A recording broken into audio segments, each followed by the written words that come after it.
Hi everyone, welcome back to the fourth and final review in my top-down planner series.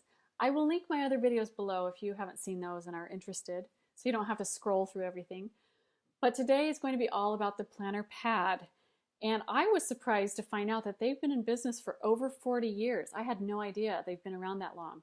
So 1973 was when they were founded, and they were originally from Denver. And what happened is Gary Parker, who was one of their biggest fans and a huge customer, loved it so much that he actually bought the company in 1983 and moved it to his hometown in Omaha. Then Bill Crossan bought it in January of 1998. So there are 4 different sizes to this, which is, again, I had no idea that they had so many different products and sizes out there. They have a professional size, which is 8.5 by 14, which is huge. That's a legal size piece of paper, way too big for me, but that is an option. The executive size is 8.5 by 11, your standard piece of paper. Personal is 6 3/4 by 8.5 inches, which is what you see in front of you right here. And then the compact version is really not that much different, in my opinion, than the personal. It's only an inch narrower than the personal. So those are the 4 different sizes. They also come in 3 different covers, which are green, black, or seasons. And whatever cover you pick is going to be what the ink is inside. So the green will have green ink, etc. The seasons actually have 4 different kinds, which makes sense because there's 4 different seasons. And I personally did not prefer the seasons one, even though I do like color. I really like a basic planner and then add my own color. But if you're somebody who likes color but doesn't want to do a lot of decorating, that would be a really good option for you. They do have this in spiral or loose bound, and you can get it in the dated or an undated version. They do have quarterly start dates, which of course includes an academic start date as well. So that's a really great option. I like that they have the 4 different options there for the dated. The loose leaf is only available in dated and only available in executive or personal sizes. They do have an electronic app, which I think is really cool. It is for iOS 7 or above and an Android 4.0 and above that. They do have, it seems like, really good frequently asked questions section and help section on those kinds of things from the research that I've done. They do have a desk blotter and a wall calendar. They also have covers for each of the different sizes. So it's really kind of, I think, like the Filofax Flex, where for the spiral bound, which is what this is, you kind of just slide your cover in and then you have the cover on top of that with some pockets. So that's a really great option. They also have, with their loose leaf, the ring bound. It's a 7 ring binder. And from what I can tell, it doesn't fit the other 7 ring bound planners out there. I think the spacing is a little bit different on their 7 rings. Also, because their pages are not your standard A5 size pages, they're bigger than that. So they're also not going to fit in there because the pages are going to be too big.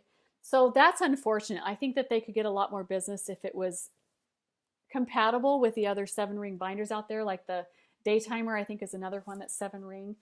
So just to keep that in mind, in case you're interested, no, it will not be interchangeable with your other binders, because I do have a 7 ring Franklin Covey, so I was interested in that.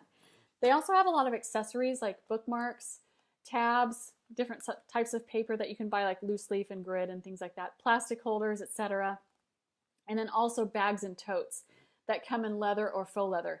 I really feel like they are kind of like the Franklin Covey company, where their focus is really more on the business professional.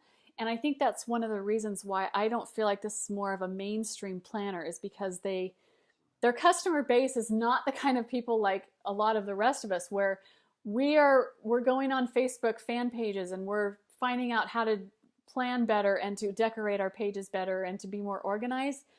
The business professional is focused on getting stuff done at work, and I really feel like that's their focus. Although I do feel like the planner pad is applicable to everyone. I think anybody could use it, whether you're a student or, a retiree. I think everyone can use it in their lives because it really just organizes the way your brain thinks, which I'll get to that when I open it up for you. So there just are a lot of great options out there. The thing that I think that really sets Planner Pad apart from any other company out there is that they have a 100% 6-month money back guarantee, which is unheard of. I don't even know of another planner out there that offers any type of money back guarantee, let alone a 6-month. So their focus and their guarantee is that it will add an extra hour to your day, or you can get your money back within 6 months. It is made in the USA, if that's important to you. They use 70 weight paper, and it's 96 bright. If you're a paper person, you'll know what that means. So it's a little bit heavier than your normal copy type of paper. I haven't done a lot of pen testing on it, but I really don't have hope for a lot of pens. I think it's just going to be your standard pens. I plan on using a pencil, frankly, in mine, but it definitely will not take your fountain pens or your Sharpies, anything like that. So they do have, of course, a website, which is how I bought mine. There is a company Facebook page. It's not very active and not very, I would say, user-friendly.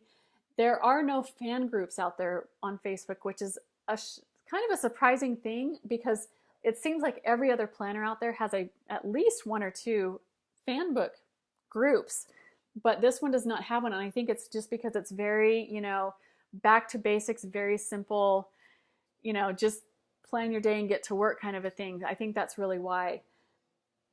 So let's go ahead and get started with the actual review.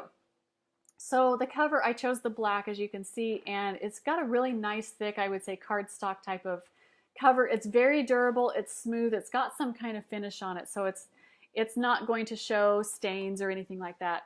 So I really do like that. It's got, as far as a paper cover is concerned, it's good. And then here is the spiral, and as you can see, it's just your basic wire. I think they call this a double O ring on it. So it's not very durable, and I haven't had tons of good experience with these kinds in the past, but I do feel like what PlannerPad has done, which is very good, is it's included the nice sturdy cover as part the integration on the spine. So I do think that that's going to be a lot more durable because they have done that. So I do like that. Whereas, if you just have that double coil exposed, that's where it gets really bent and snaps off and things like that. So that's where you run into problems. So that's really good. And then with any spiral, you're going to be able to fold it upon itself, so it's going to be a lot easier to write with. So I do like that. And then the very first page is their front page. You've got personal information, which you know how I feel about that. I think that people don't really use that anymore. There is, the quick reference, I do feel like is valuable to have just a little bit of a section somewhere on that, and then it just jumps right into how to use the PlannerPad. Now, if you've seen my other reviews, you know that the top down really includes like vision and goal planning and things like that. And the PlannerPad just does not have those types of pages in here.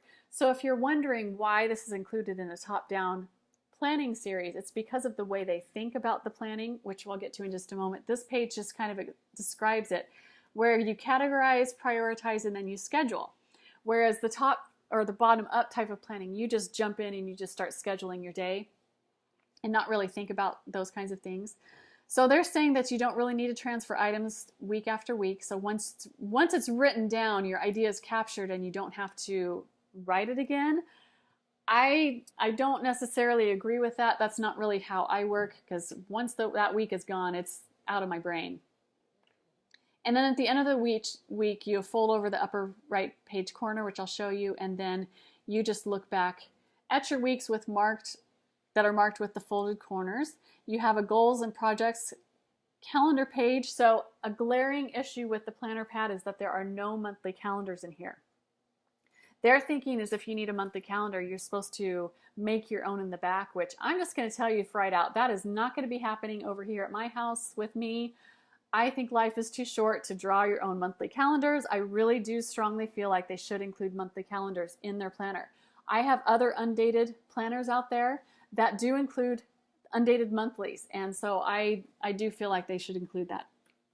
Then there's a notes section, and they flat out tell you that this is not going to be enough. You're going to have your own separate notebook or journal to keep all of your notes for work. I really think that with a planner, for the most part, it should meet the majority of your needs. So the monthly calendar and some note pages, as well as the schedule for the week. So that's going to be a big problem with the PlannerPad. And I feel like it's because of the forward planning type of things, there's hardly any way to do any type of forward planning in the planner pad. They're really heavily focused on the week and then a little bit more focused on each day, but they're really focused on the week at a glance. So it's going to be hard to do any type of forward planning. And even with the weeks, I think the tab suggestion that they give is a good one, because it's really going to be nigh impossible to figure out things in the future. So let's go ahead, and here's what I was talking about. This is why I included it in the top down, is this is how they think. It's more of a funnel down type of system, which is, this is the top down right here. So I have the start anytime version, which is what they call the undated version. So you do have to fill in the dates, and then just some logical things, you know, working from left to right and writing down each category. And then you use symbols starting in the middle section, and then you transfer those to the bottom section, which is your actual schedule section. They have an important phone number section, which you see right here. And they say that you don't transfer phone numbers from year to year, because if you're not calling somebody, then you won't transfer it, etc. I don't know. I think that the whole phone number section is completely obsolete. I don't know of anybody who uses that section anymore. We have all of our numbers on our phone, and if our phone dies or runs out of battery, you know, maybe a few, like this section back here where you have just a little section for a few phone numbers, but for the most part, I don't think that we need that. And then they just say to basically use it however you want, but I would say because of the way it's set up and the way that they have their business set up, it's really just focused on an executive type situation where you go to an office and need it for that. And even their examples, every single one is for a specific type of business. So they don't even give any personal type examples. So then the phone number section, since I've had this for a few weeks, I've been thinking on how I can use that. And I've come up with 3 things for myself. I'm sure there's plenty more out there. But for me, I would either write down a list of books that I want to read or that were recommended to me and just alphabetize those, or movies that I want to watch and then the dates that they come out. Because there is a name section and then the phone number section, so it is divided up by letter into 2 different sections like that. But I don't know, I'm thinking off the top of my head, there's about 20 lines in this A section. I can't even think of 20 movies that start with A that I would want to watch or even that are coming up. So I feel like my third option is probably the one I'm leaning towards, and that's going to be like a master price list where you write down things you normally buy with the prices, and then when you know it hits that rock bottom price, that's when you stock up.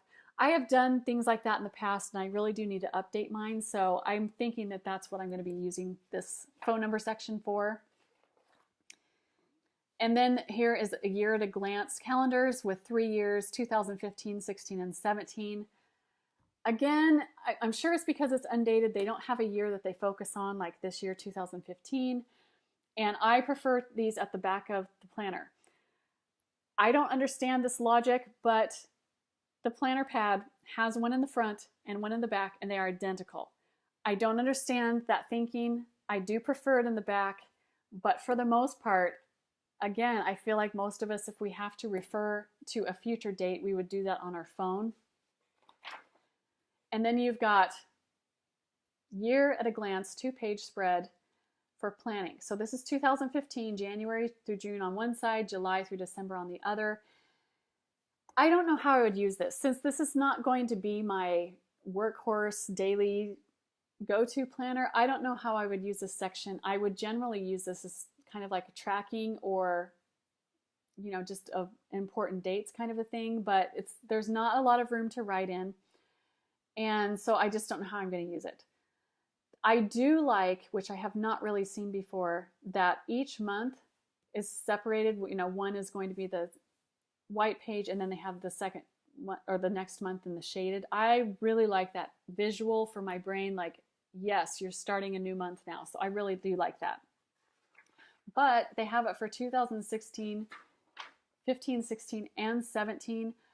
I'm not sure if the dated versions include that many, but this is just a lot of pages, I think, for the future type planning. I just frankly don't know how I'm going to use them. Again, holiday pages, I think that there's other references out there that we go to first, and as well as the time zones. I mean, it's interesting, but I don't personally really need it. Even when I was working in an office setting, I really wasn't looking at time zones, so I don't know. That may be important for somebody else. So here we go. It just jumps right into your weekly 2-page spread. Again, there's no top-down planning type of pages as far as like your mind mapping or your any type of goal planning, but this is the way they think. And so if you can see right here, they have it divided up into 3 tiers with that top down. So the very top one is going to be your weekly list of activities by your categories. Now this is just going to vary. This is where I think it can work for almost everybody, because even if you're a stay-at-home mom, you know, you can have different sections for your house, different kids, you know, different projects that you've got going on in your personal life, different projects at work, if you're working with certain people at work, you know, different things. So I think this is very, very versatile. I really like it. And I frankly bought this planner pad for this. I haven't seen other weekly pages. They're similar to this, but not quite as much detail. And this is really how my brain works. So I really like this. I've known about this for several years and I've wanted to buy it specifically for this. And so for me, it's going to be more of a workbook type of thing. I don't like the word brain dump, but it's kind of that general idea of you take whatever is swirling around in your mind and what you need to get done for the week, and then you write it down and figure out which categories it's going to be. Then you figure out the second part, which is what you're going to do for each day. This is where they have a separate line right here where you would either do like a lettering type system or a 1, 2, 3 type of prioritization system. And then you will take those for each day and then figure out which times you're going to do for each day or get that accomplished. They do include a 7 a.m. to 8 p.m. for the time. I do like that it's more than just, your 8 to 5. I do prefer a few more hours for me personally for the day, but you can't have it all. They do have the noon shaded off. And so that's how you just figure it out. So for me, it's more of like organizing your brain into from what you need to get done to when exactly you're going to do it. So really great. They do have up here, because mine's undated, this is where you would write in the date. And then they have a major goal for the week, which, I guess is good, but I have more than one goal for the week. I'm sure a lot of you do too, but there's enough space where you could write a couple things there. And there are 7 categories or sections in the category section. So, because you have the weekdays right here, I'm sure that's why they did the 7 categories. You don't have to use all the categories if you don't want to, but then you would just take your prioritization and just move it down here and also include it down there. So the 1, 2, 3 or ABC, whatever. You could also do color coding as well. I've seen that for the most part, because they don't have the planner type page. The only examples I've really seen are some YouTube videos. And from what I've seen, most people use a strong highlighter color coding system. And then you've got the notes and calls section right here, which is quite large. And then the expense section over here. With the dated version, this whole section right here is going to be the past and future months at a glance. So these sections are going to be a little bit smaller. I feel like with the notes and the expenses, not everybody has those categories. So these right here, I think, should have been left blank and maybe just outlined. Whereas these right here are definitely, everybody's going to have those types of things. So overall, this is the way my brain works. And I really, really do like this page, but it's going to be more of a workbook type of page for me. And then how they have up here in the corner, I've mentioned that I do like to round my own corners so I can find my page quickly. These are rounded corners so that it does look nice. And then this right here, they have a dotted line up here. And for that, their thinking is, like I mentioned in the intro to this, is when you have something and you didn't get it done, then you just fold it down. That doesn't really work for me. I never really go back and reference. Once a week is gone, I'm pretty much done and it's out of my brain. But this is supposed to be a visual for you to go back. I would think if you didn't get something done, then you would automatically transfer it over to the next week, but that's just the way I think. And then for this, they say that if you do get everything done, then what you're supposed to do is cut it off right here at the dotted lines. Now, you know, I'm sure we all have scissors floating around somewhere, but I feel like it just would have been nice if this was perforated and you could just tear it off and it would just save you an extra step of finding some scissors. That's just me. But again, they've been around for 40 years and this has not changed at all. So this to me is kind of an outdated type of thinking, but it just obviously is going to go for 52 weeks. It's got this page a little bit after the middle section and ordering options, and then just some products that they have, the paper products that they have to order.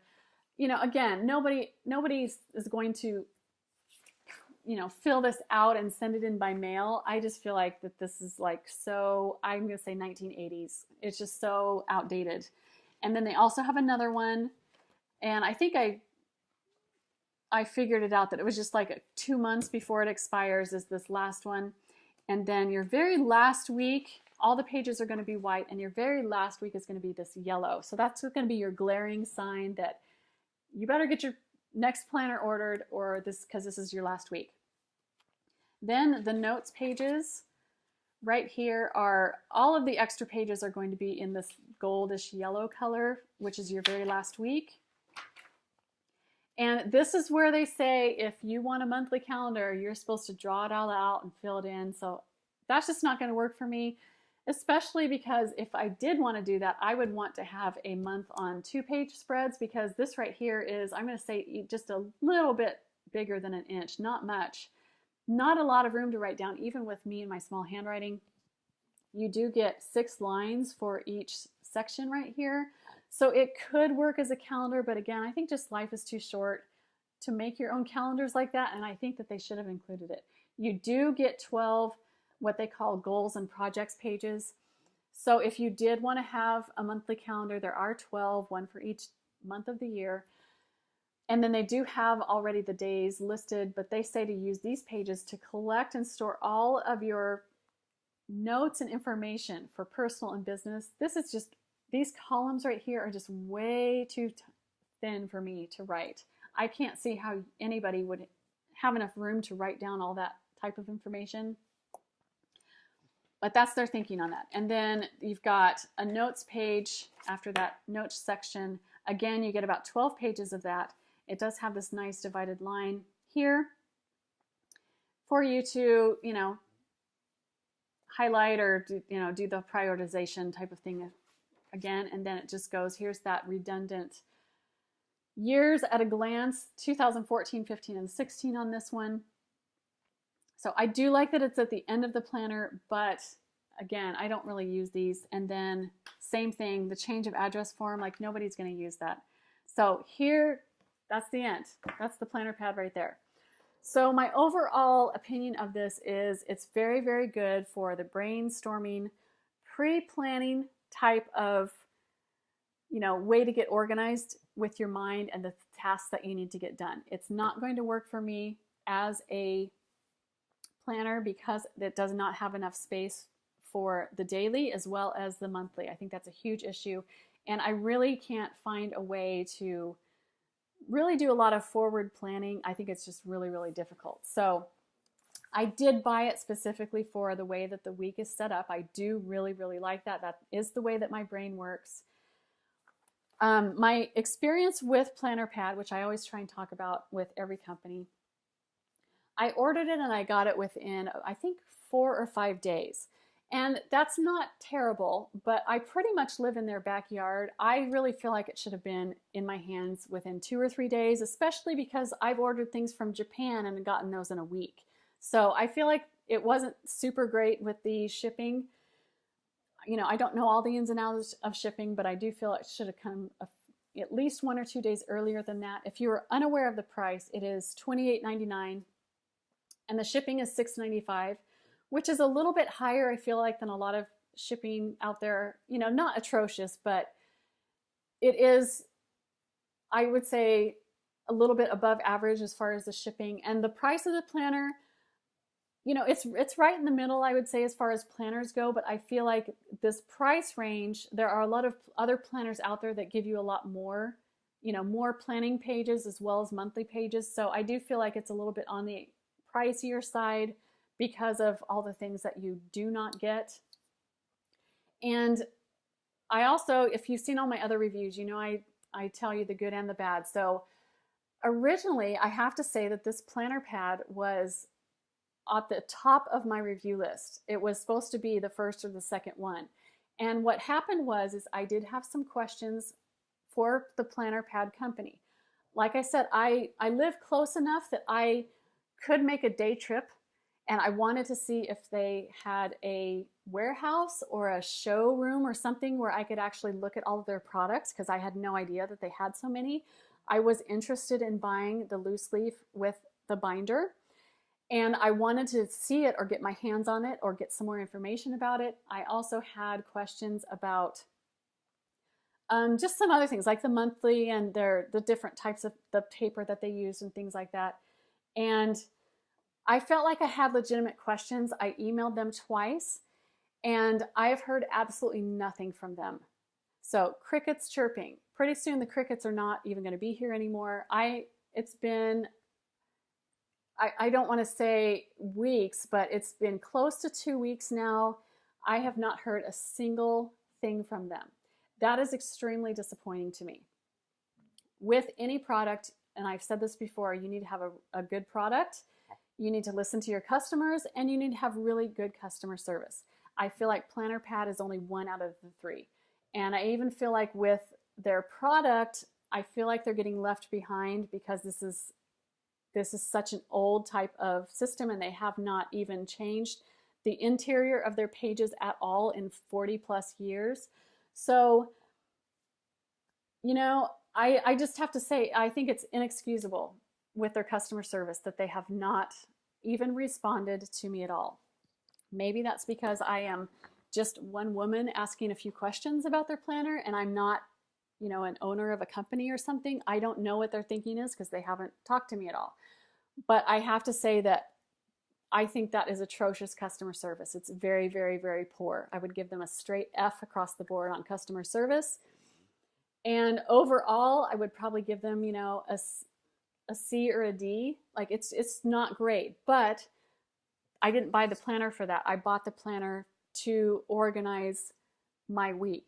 And so I'm going to be using it more of a workbook. So, you know, there's a lot of improvements that they could make, but they're not a company that's going to be very progressive. So again, I wish I could say something more positive about that, but that's how it is, what it is over here. You know, I haven't heard a single word, and I frankly don't have any hope at this point that I will hear from them and have them answer my questions. So that's been my experience. I will definitely be using this planner to organize and, you know, do the brainstorming type of thing. So yes, I plan on using it. But in the future, I would have to say that no, I do not plan on doing business anymore with the Planner Pad or buying another one. So I hope that has been helpful as usual. And I do plan on doing one more top-down planner type of video, and that's going to be comparing all of the 4 that I just told you about. And because they're really all quite different, and they're all quite different sizes and have different qualities to them. So I'm just going to do a comparison video and just give you kind of my final thoughts on the top-down planning type of method. So again, thank you so much for watching, and I will talk to you soon.